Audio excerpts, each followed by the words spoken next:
Good morning. So just getting up, still got my sleepy face on. Um, Heading into the day, and wanted to do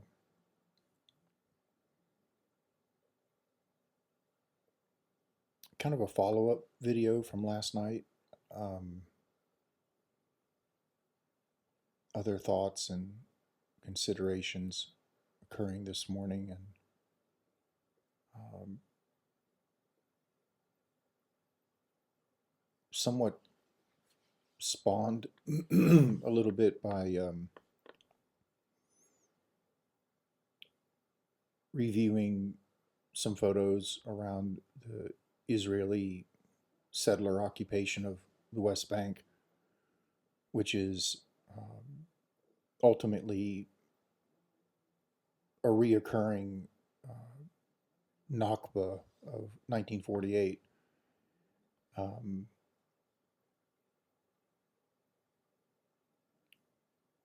just a side note for possibly new viewers or people who are new to the scholarship of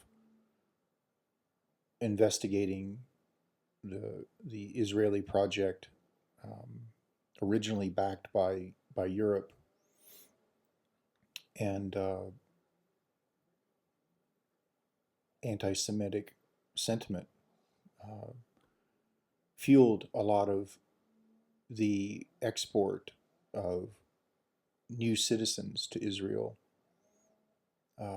a very sort of cognitive dissonant situation where the Anglo-Saxon Christian Europeans were putting up a face of doing the Jewish people a favor and at the same time doing themselves a favor. Um, so you there were no good choices other than not going. Um, in that in that initial relationship, you have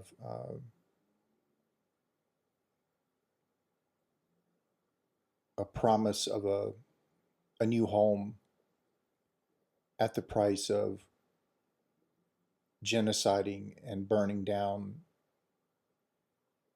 old homes that were occupied by other than um, new Israelis. And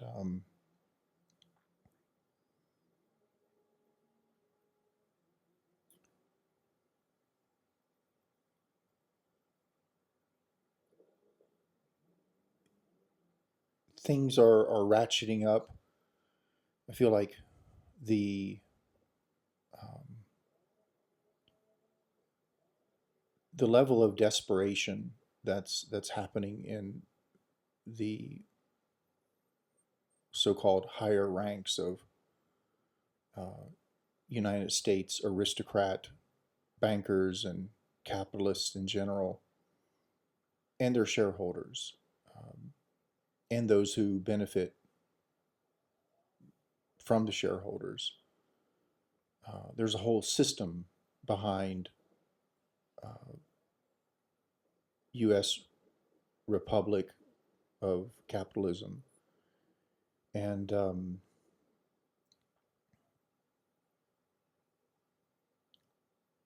living under it can be a slog for sure. But it seems that the ideology of the struggle against um, the greed of the American government against its peoples when it comes to universal health care, uh, various forms of systemic racism throughout the criminal justice system. Where tax dollars go, that's counterintuitive to helping the taxpayers with their own piece of geography.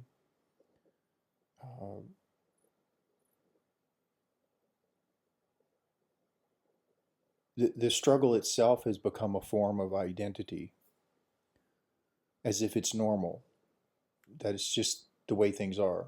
And I guess on one level, it's true. Um, the the first thing that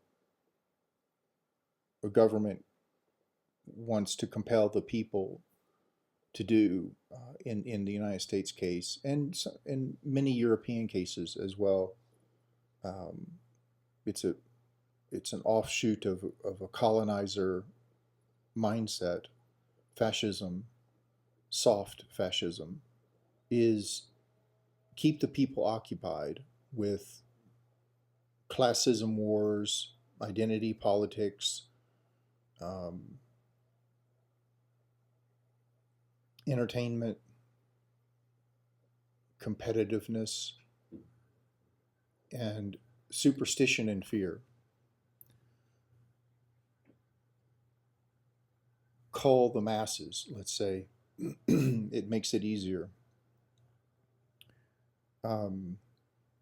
France is not very good at it. If you look at their civil unrest throughout the decades and centuries, some are better at it than others.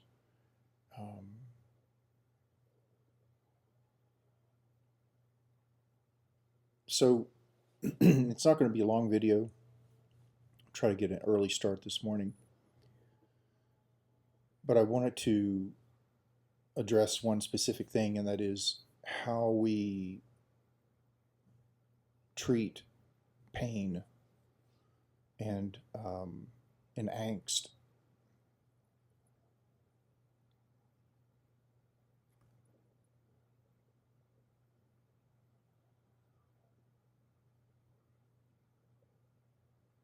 It's pretty obvious that it doesn't rank in the top 10 priorities when it comes to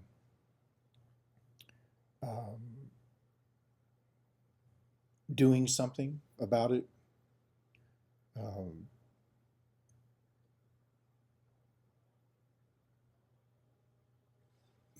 Understandably, like, it's a very involved project, and it would take at least a century to tease apart the debts and restructure society to address the caretaking of the dead and the living. So there would have to be two divisions: one caretaking of the dead, and then the other would be the caretaking of the living. And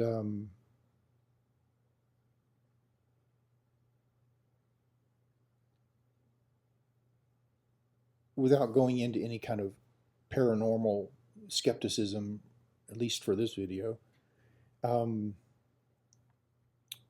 think it's appropriate to mention that it does affect it does affect mood when you acknowledge inside yourself that you know something about the truth of the dead that are often propagandized as more than they were. It something shifts. It's very oftentimes it's very minute, and other times it's outright kind of outrageous. And what that is, I'm not entirely sure. All I know is that it happens, and that shift is experienced.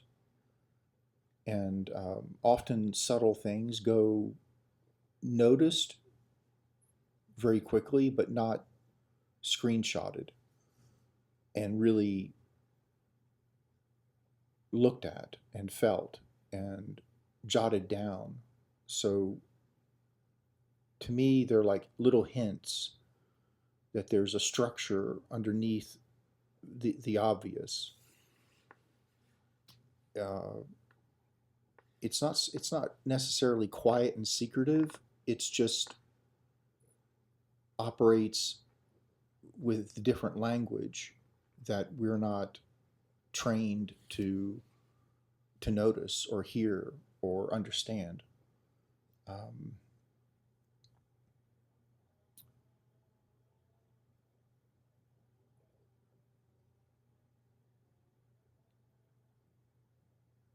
so there's like a baseline of justifications, heroism, uh, not heroism in doing something heroic, but the worship of heroes, the propagandizing of the dead who cannot speak for themselves, so to speak.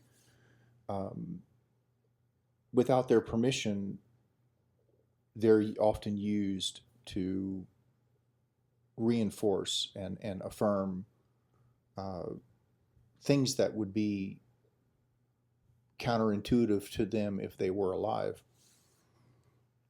But never mind that. Ultimately, think tanks aren't concerned with having a conscience or real journalism. Um, there's uh,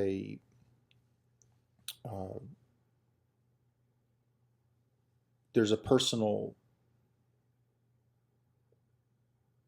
need that is being fulfilled through creating a myth and sending it out to reinforce uh, what is already mythological in a sense. I mean, in 3 or 4 thousand years, uh,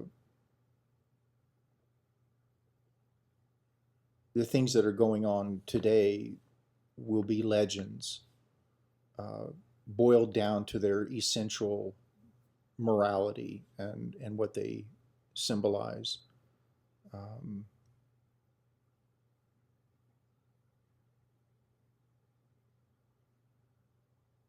so back to pain and angst and how it's treated. Um, I find it curious that uh,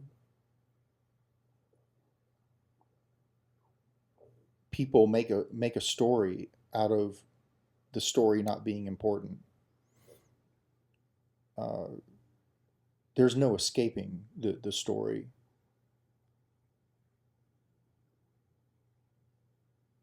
And in making a story about the story not being important, um, there's like a choice being made, like rather than leaving it open ended. There's like a inner critic that wants to judge and and dramatize, and that's what its day to day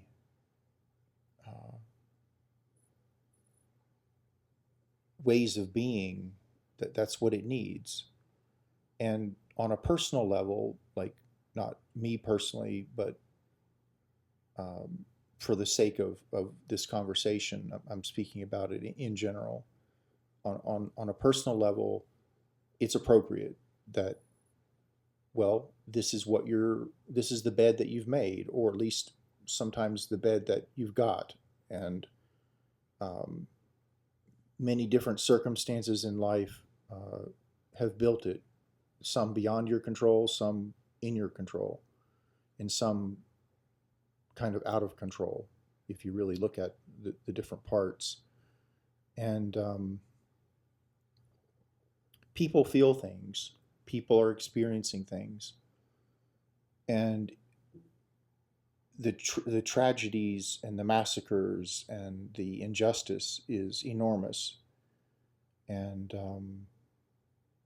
and on top of that, what you've got is no priority for understanding the cause, no priority for addressing the impulses, the justifications, the psychopathy, the sociopathy. Um, so it seems that historically the world is I don't mean to make a monolithic statement, so I'm just speaking in general when it comes to reoccurring justifications and uh, lie spinsters who knit propaganda to side skirt having remorse of conscience, having a conscience. Um, the pain and the anguish is a marketable product. Uh, it's a disease that's needed, let's say, for whatever reason, because the cure is not being invested in. If you look at the military budget of the United States compared to roads and bridges, education, healthcare, um,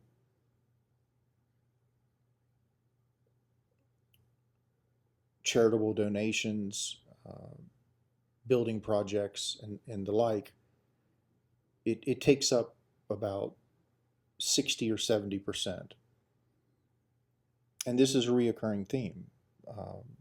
And so the situation is um, rather than universal health care, uh, a filtration system for those desiring power.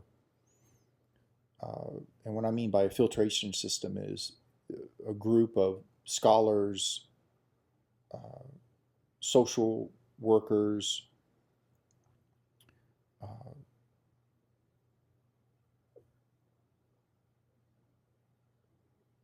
therapists, people who make it their life mission to understand people and vibe them out. People with natural BS meters, um, people who can look at you and hear what you're saying and listen and tease out uh, nuances that uh, may compromise the office that you're seeking, and then they ask questions and further uh, instigate their suspicions out of the individual. And suspicion is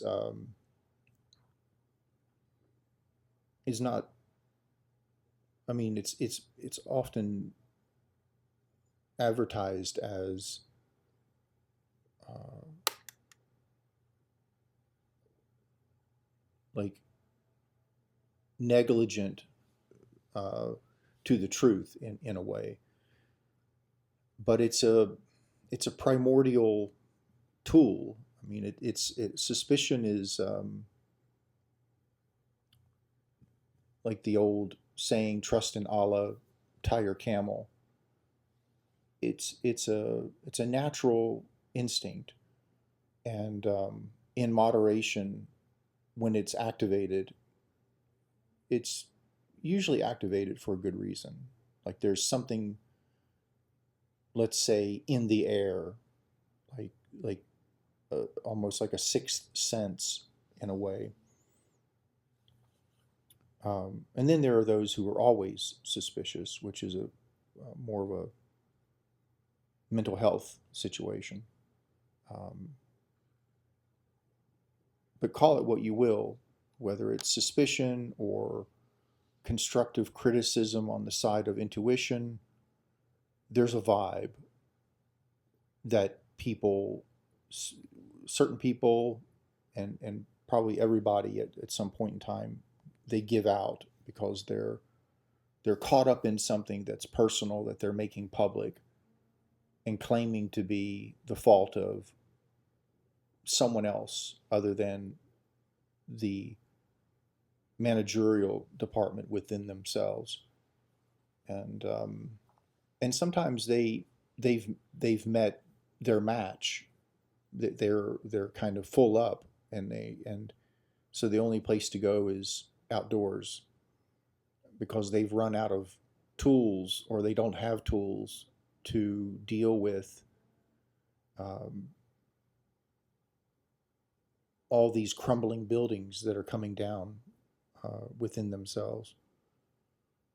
So again, it goes back to mind and the psyche as priority number one. Until we have an enforceable system that holds mindset and emotional disposition and quality of life and mental health facilitation, nothing's going to change.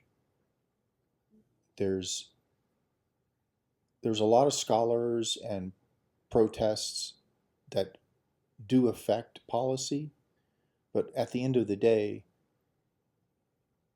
dysfunction does what it wants because it lives in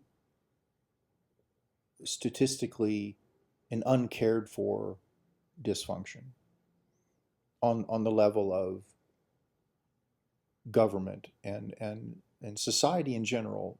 I would say that as far as this day and age, there's a like a celebration of dysfunction, and so it's left up to the individual to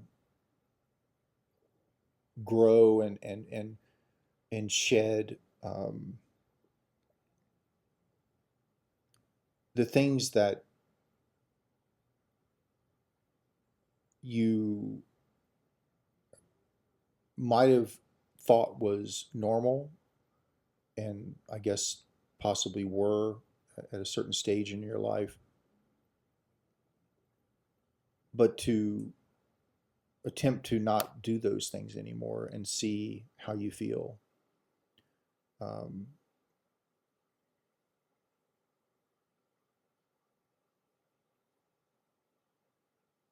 like indifference or a story you might tell yourself if you see suffering, and um, choose not to empathize with it, or at least not to go into too much depth around it. Um, and for some people, perhaps that's appropriate because they simply can't. They don't have the equipment for it. And others are distracted, or their priorities are different. Um, some people have more time to love than others. Uh, it's a case by case situation. There's no judgment implied. It's just um, it's an individual project. But on a societal level, there are departments of power that definitely choose otherwise, that could choose to go down that road of compassion, facilitating care for the needy, um, mental health care, and enforce the culling of capitalism and greed and fascism and racism and nationalism, all these mental health uh, gremlins running around destroying things just for the sake of uh,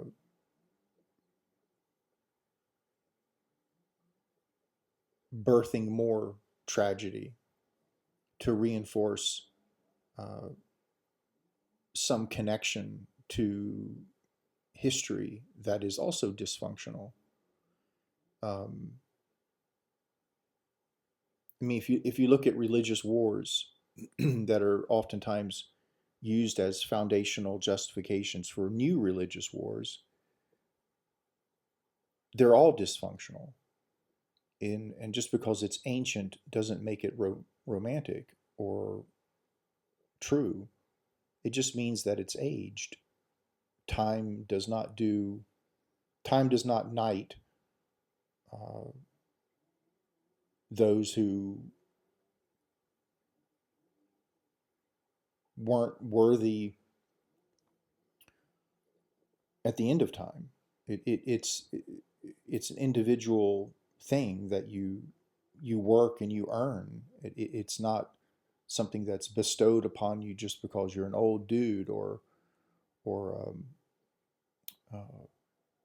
an elder. I mean, it's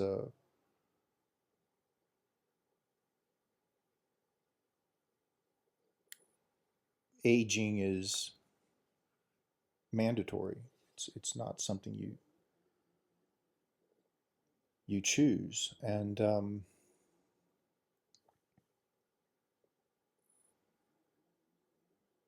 so, in behind grief and anger and angst, um, there's a story. There's reasons. There's things to understand. There's things to inquire.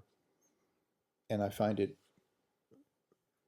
interesting, but also not interesting, that we often get caught up in reinforcing our reactions to what makes us angry rather than finding out why and how that made us angry. And even if what's in front of you needs to own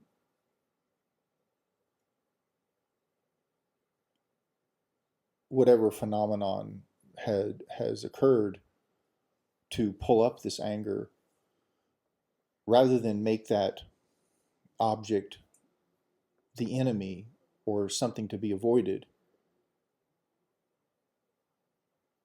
the ego will choose to frame it, limit it, exile it to a level of simplicity and um, a sort of non-existence in a way that it ultimately keeps whatever that anger is a secret. And and this is a kind of a form of compartmentalization, like where you ignore something and then you just sort of box it away and you file it away, and it doesn't stay in the front of your mind as a distraction to go about your day. And that's normal up until a point. And when your filing room is bigger than your house, then things get a little weird. Um, or when your filing room is your house, then it is weird. Um, so sometimes it's good to take a chance and be brave and step out of your ego and step out of the hurt child syndrome, which is a real thing, um, and inquire of your enemy what exactly is going on. And it's interesting that what I've found is you often find that people that push your buttons are holding deep within themselves something very, very akin to what you have.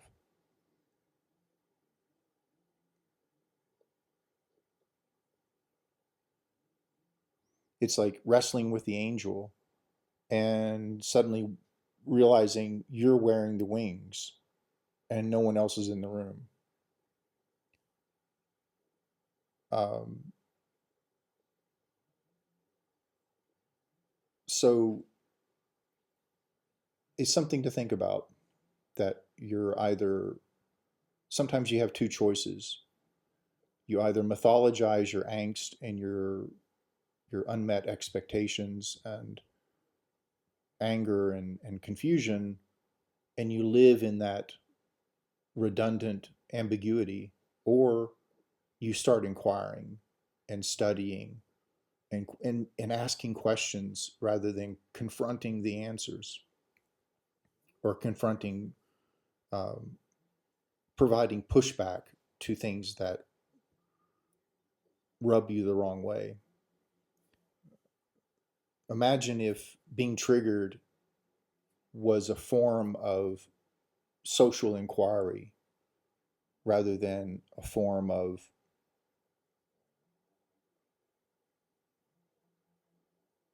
harassment, defamation, homicide, um, all the all the things that just simply add to more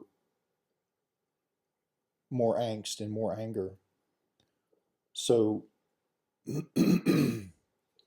something to think about for me, and I wanted to share it uh, this morning with you. And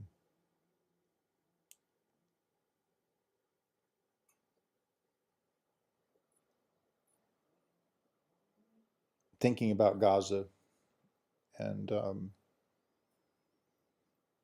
the rampage that Israel is on, how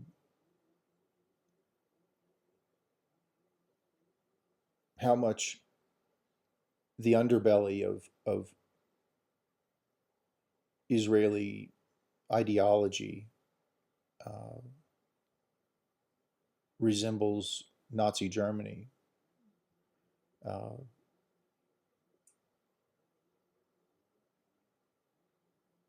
and that's not a coincidence. It's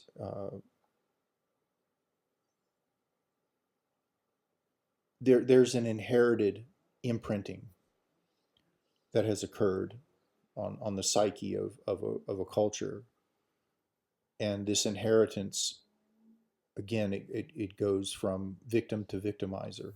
It's if you can't address the cause, you become a look-alike effect, imitation, repetition. Um,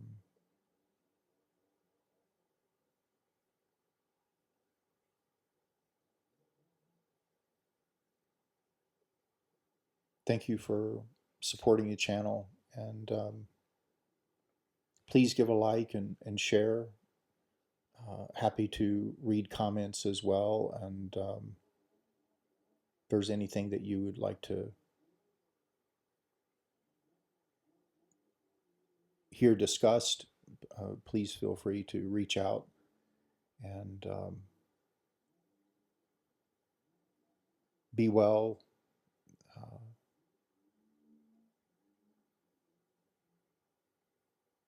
you're not alone.